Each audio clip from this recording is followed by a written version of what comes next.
Assalamualaikum warahmatullahi wabarakatuh. Halo teman-teman kami dari kelompok 3 kelas genap Ilmu Gizi FK Undip ingin menjelaskan hasil diskusi kami mengenai karakteristik fisikokimia dan kualitas sensori pada pumpkin dengan metode vacuum frying.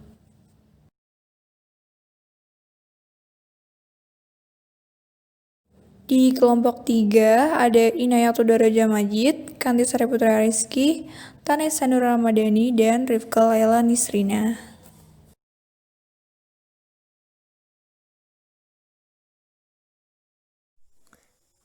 Berdasarkan hasil diskusi yang telah kami lakukan, hal-hal yang akan kita bahas pada kesempatan kali ini, yang pertama yaitu deskripsi dari pumpkin, kedua teknik pengolahan menggunakan metode vacuum frying, yang ketiga yaitu faktor yang mempengaruhi vacuum frying, yang keempat yaitu pengaruh metode vacuum frying terhadap kualitas pumpkin.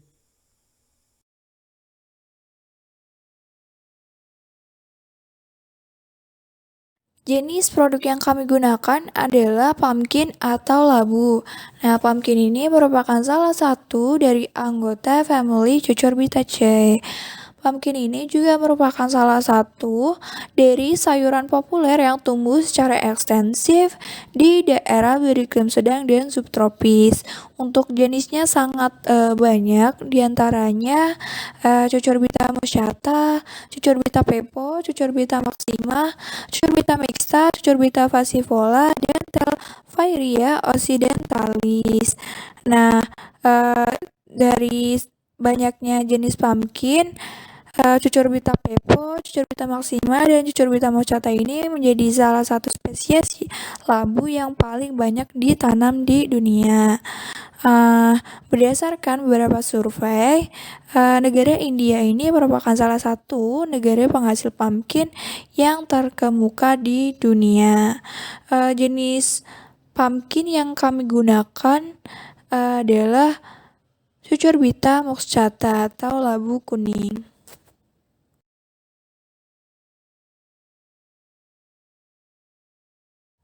Kemudian untuk karakteristiknya, pumpkin ini merupakan salah satu spesies yang paling polimorfik, di mana pumpkin ini memiliki jenis yang sangat banyak. Kemudian untuk sifat fisiknya itu meliputi daging buah yang tebal, kemudian rasanya yang tidak pahit, warnanya juga yang cukup mencolok, dan untuk ukurannya itu sangat bervariasi di antara 8 sampai 10 kg.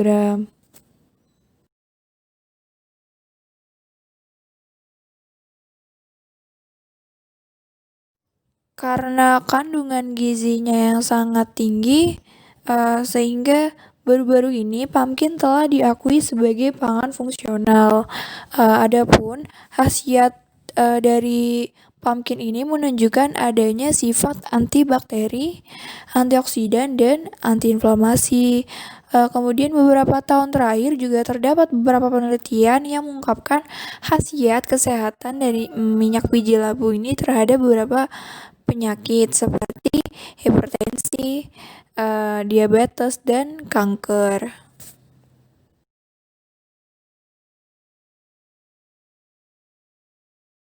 Kemudian untuk kandungan gizi, pada saat masih segar, pumpkin ini memiliki kelembapan sekitar 92,2%, lemak 0,15%, protein 0,98%, karbohidrat 5,3%, abu 0,76%, lalu serat kasar 0,56%. Adapun kandungan lainnya itu seperti karoten, yaitu sekitar 2-10 mg per 100 gram, kemudian vitamin C sekitar 9-10 mg atau 100 gram, dan vitamin E sekitar 1,03 sampai 1,0 mg per 100 gram.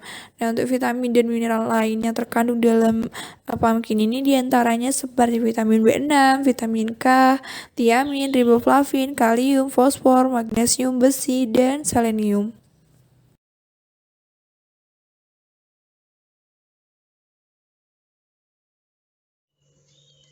Selanjutnya adalah teknik pengolahan pumpkin dengan menggunakan metode vacuum frying. Penggorengan sayuran dengan vakum ini merupakan alternatif untuk mengurangi kandungan minyak sekaligus mempertahankan kandungan nutrisi dari makanan. Buah dan sayuran memiliki kandungan gula yang tinggi dan sensitif terhadap panas. Maka ketika digunakan panas yang biasanya digunakan dalam proses penggorengan, itu akan menghilangkan warna dan rasa alaminya, kecuali proses penggorengannya berlangsung pada suhu yang rendah.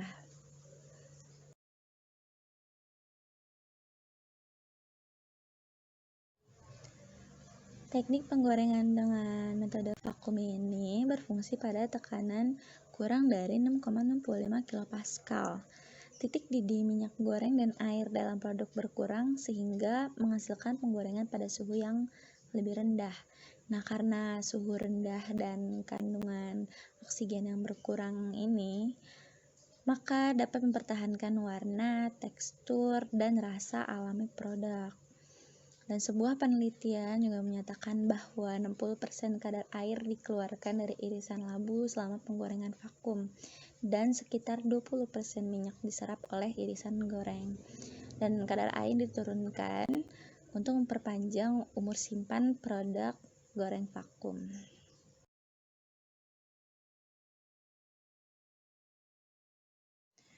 Baik, yang selanjutnya adalah sistem penggorengan vakum. Nah, wadah penggorengannya dilengkapi dengan keranjang penggorengan dan sentrifug. Lalu ada pompa vakum yang digunakan untuk menciptakan vakum pada wadah penggorengan, dan kondensator pendingin ditempatkan di samping kapal untuk mengumpulkan uap. Bejana vakum disetel ke suhu target dan dibiarkan beroperasi selama 1 jam sebelum penggorengan dimulai. Namun, ada penelitian yang menyebutkan bahwa bejana vakum diatur ke suhu yang ditentukan dan dibiarkan berproses selama 20 menit sebelum proses penggorengan. Nah, prosesnya ini terdiri dari memasukkan produk ke dalam keranjang penggorengan, menutup penutup, dan kemudian menurunkan tekanan kapal.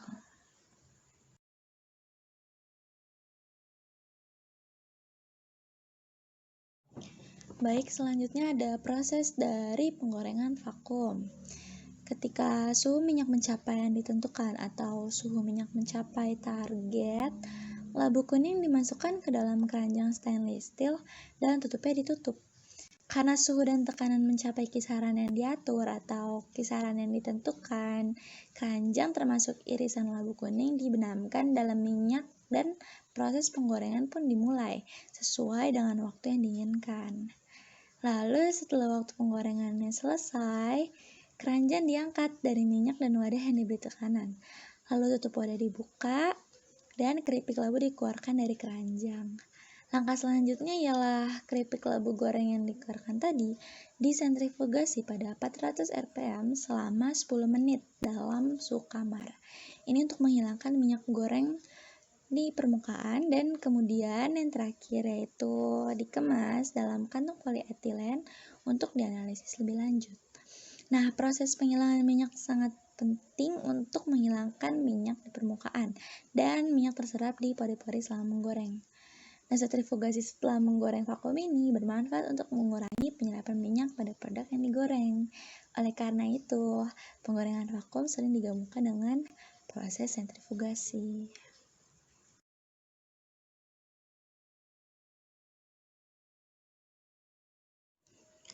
Lalu selanjutnya ada faktor-faktor yang mempengaruhi pengolahan atau yang berpengaruh dalam proses penggorengan vakum.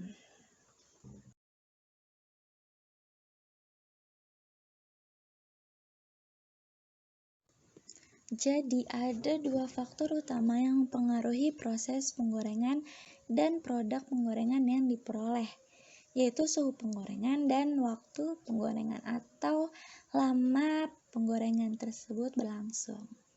Nah, proses penggorengan tradisional itu menggunakan suhu setinggi 195 derajat Celcius, di mana suhu yang lebih tinggi digunakan untuk menghasilkan laju memasak dan dehidrasi tercepat yang pada akhirnya menghasilkan mikrostruktur atau porositas, warna, kandungan minyak yang lebih rendah, dan kerenyahan yang benar.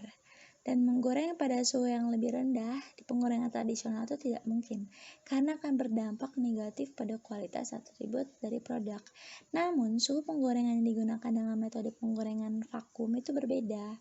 Saat menggoreng di bawah vakum, suhu yang jauh lebih rendah dapat digunakan tanpa mempengaruhi kualitas dari produk. Nah, hal tersebut karena dengan berkurangnya titik didih air dalam penggorengan vakum, uap air dalam produk itu keluar lebih awal, tetapi pada laju yang sama dibandingkan dengan penggorengan tradisional, sehingga menghasilkan produk akhir yang berkualitas tinggi. Selain itu, suhu dan waktu penggorengan dengan metode vakum ini juga berbeda-beda dari setiap produknya.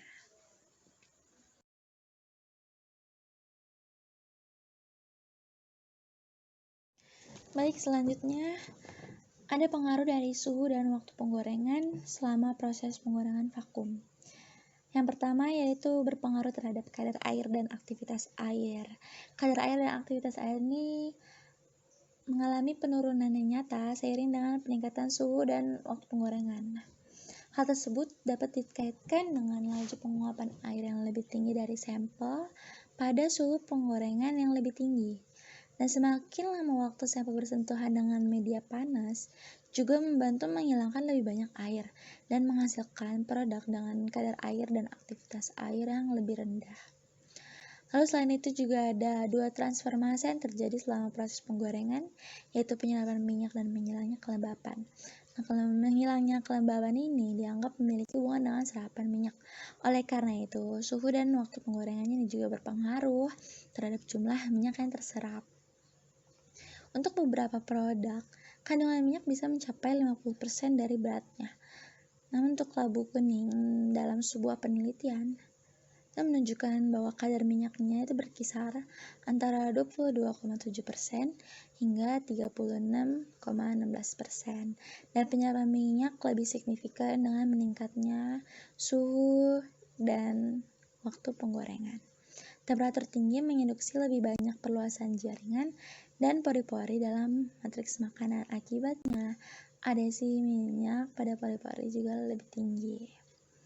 Lalu yang ketiga ada suhu dan waktu penggorengan berpengaruh terhadap kekerasan hasil akhir produk yang digoreng.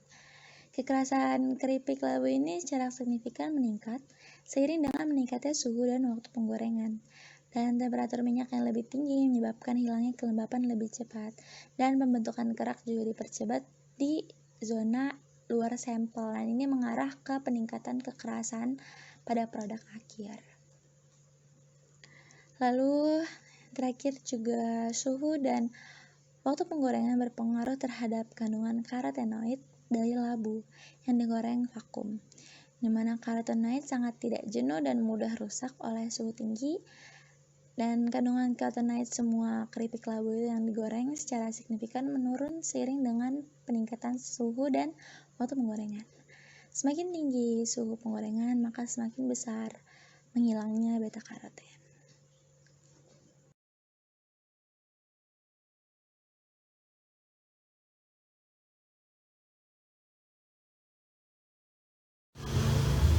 Selanjutnya mengenai organoleptik warna labu. Warna sendiri menjadi atribut awal dalam penerimaan sebuah produk. Nah, labu itu kan memiliki warna oranye cerah. Warna tersebut karena adanya kandungan karotenoid di dalamnya. Kandungan karotenoid pada labu terdiri dari beta karoten, alfa karoten, lutein, dan beberapa xanthofil. Di sini beta karoten menjadi kandungan yang paling banyak dalam labu.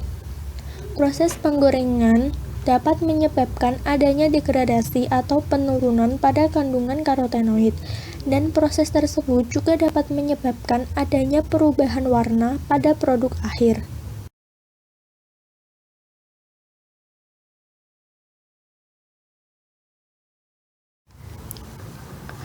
Pada slide ini ditampilkan tabel hasil penelitian yang dilakukan oleh Ascaris pada tahun 2018 yang dilakukan dengan 3 percobaan berbeda pada suhu dan lama pemrosesannya.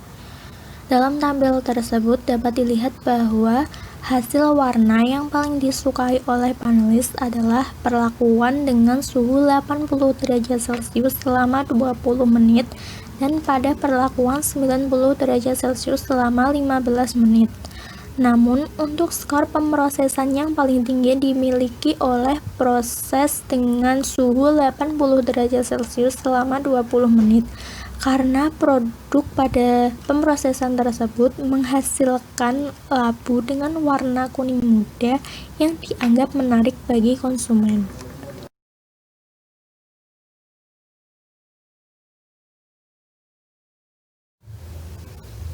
Kemudian, pada penelitian yang dilakukan oleh Trisnawati pada tahun 2017 disebutkan, jika dibandingkan dengan metode lainnya, untuk hasil secara keseluruhan dapat dilihat pada tabel, bahwa metode vakum pada hasil bagian PMV secara signifikan meningkatkan jumlah beta-karoten dari keripik labu sebesar 3,29 mikrogram per gramnya.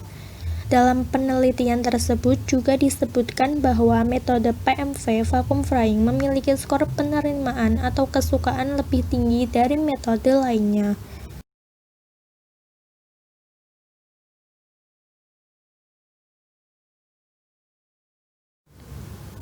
Warna produk akhir labu yang dihasilkan dengan metode vacuum frying dapat dipengaruhi oleh adanya sifat karotenoid, di mana karotenoid itu merupakan senyawa yang larut dalam lemak dan mudah larut dalam minyak, sehingga proses penggorengan ini dapat menurunkan kandungan karotenoid dalam labu. Kemudian, warna produk akhir labu juga dipengaruhi oleh suhu yang digunakan.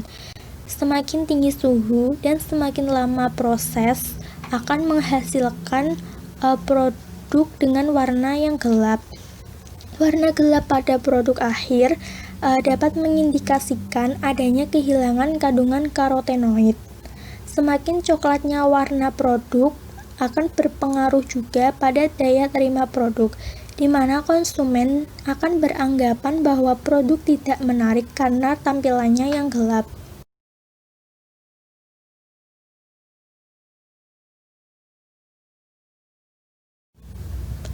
Selanjutnya mengenai organoleptik pada aroma labu. Aroma sendiri menjadi daya tarik yang sangat kuat dan dapat membangkitkan selera konsumen. Bisa dilihat pada tabel yang disajikan bahwa aroma pada penggorengan labu dalam berbagai perlakuan termasuk pada perlakuan vacuum frying tidak beda nyata dengan metode lainnya. Namun metode vacuum frying ini memiliki aroma dengan skor yang lebih tinggi disukai oleh konsumen. Aroma pada produk labu juga berkaitan dengan suhu.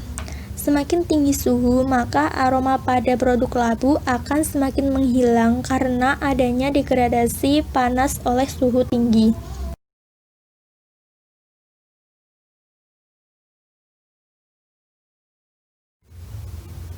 Selanjutnya mengenai organoleptik pada tekstur labu yang dihasilkan. Metode penggorengan itu identik dengan hasil produk yang renyah dan garing. Selama proses penggorengan, air pada bahan secara bertahap akan semakin berkurang sehingga menyebabkan tekstur bahan menjadi renyah. Bisa dilihat pada tabel yang disajikan bahwa metode PMV atau vacuum frying menghasilkan produk dengan kandungan air yang lebih rendah, sehingga hasil produk lebih renyah dari metode lainnya.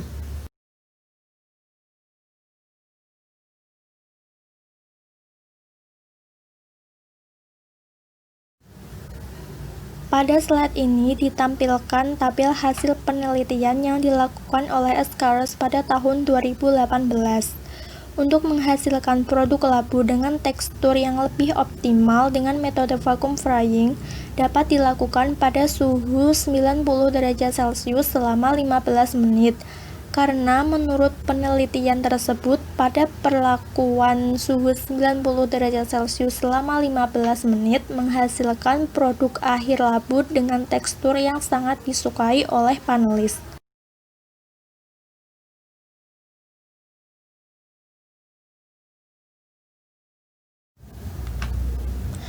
Metode vacuum frying dikatakan dapat menurunkan kadar air labu sebanyak 60%.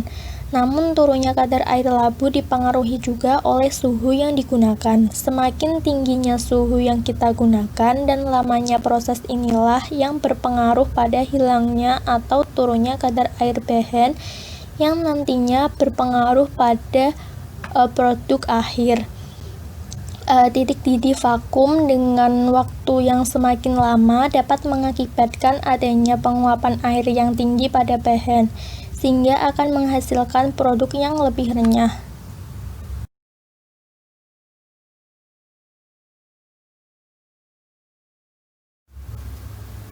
Selanjutnya mengenai organoleptik rasa pada produk labu yang dihasilkan.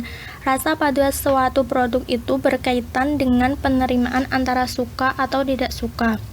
Pada tabel yang disajikan pada slide ini dapat dilihat bahwa perlakuan PMV atau vacuum frying jika dibandingkan dengan metode lainnya memiliki produk akhir dengan rasa yang paling disukai dengan skor yang paling tinggi dalam uji penerimaan.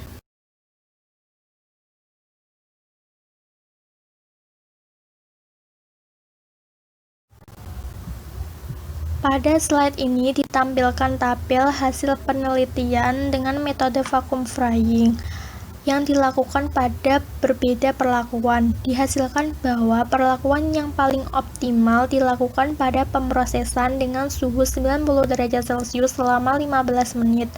Karena pada perlakuan dengan suhu dan waktu tersebut, hasil akhir labu memiliki rasa paling disukai dalam daya terimanya.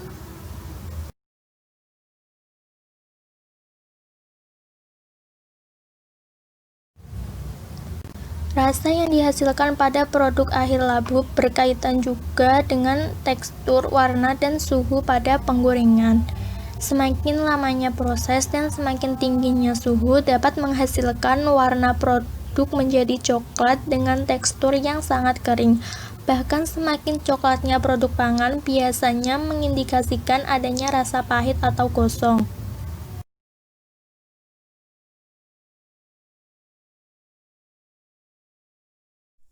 Selanjutnya yaitu mengenai berat. Berat merupakan salah satu hal yang dapat dipengaruhi pada saat proses pengolahan. Teknik pengolahan dengan metode vacuum frying ini tidak lepas dari adanya pengaruh parameter seperti suhu, lamanya penggorengan, dan serapan minyak.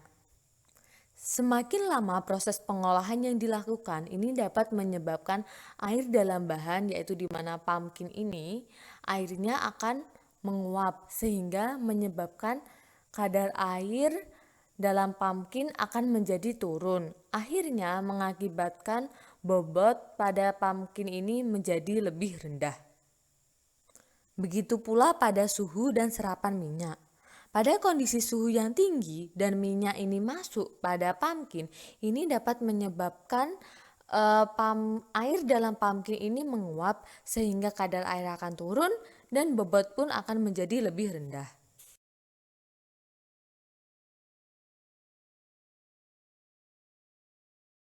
Selanjutnya yaitu ada penelitian yang dilakukan oleh Huang, Minzhang, dan Blaise, yaitu dengan pengolahan labu dengan menggunakan metode vacuum frying yang dimodifikasi dengan ultrasound dan microwave.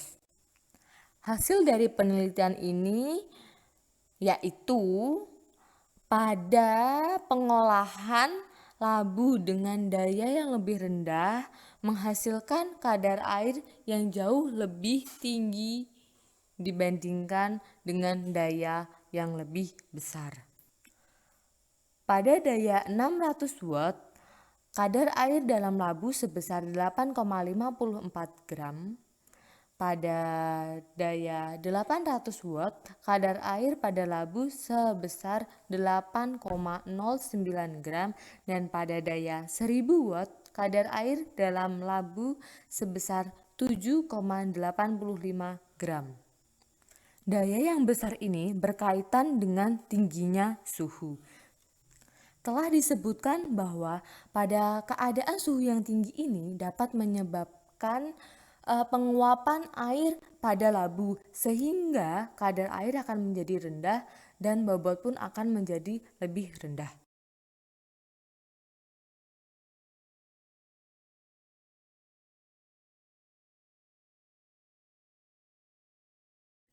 Ya, karena sudah dijelaskan dari awal hingga akhir, di sini kami coba untuk memberikan ringkasannya, di mana vacuum frying ini merupakan metode penggorengan dengan menggunakan suhu atau tekanan yang rendah. Kemudian vacuum frying ini menggunakan mesin penggorengan vakum yang di dalamnya dilengkapi keranjang penggorengan dan centrifuge.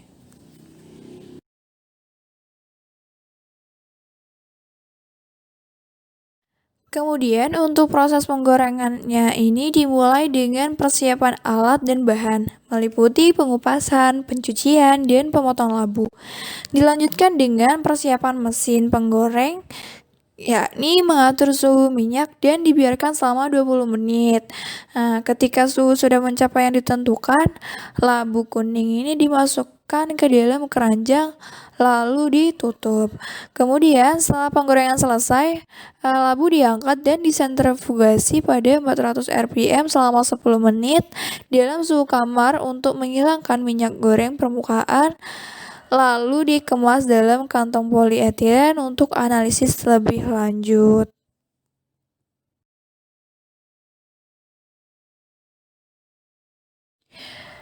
Nah, untuk karakteristik labu setelah digoreng diantaranya adalah warna yang cenderung masih sama dengan warna labu sebelum digoreng, yaitu kuning.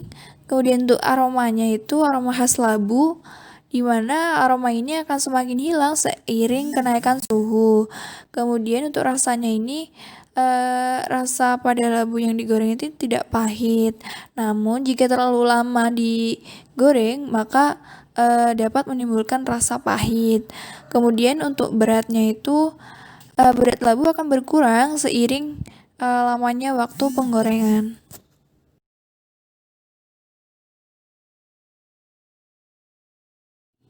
Adapun faktor yang mempengaruhi pengolahan atau penggorengan labu dengan metode vacuum frying yaitu suhu yang digunakan dan lamanya waktu penggorengan. Di mana semakin tinggi suhu dan semakin lama proses penggorengan, maka akan menyebabkan kadar air dan aktivitas air labu kuning mengalami penurunan dan kualitas labu juga menjadi kurang baik.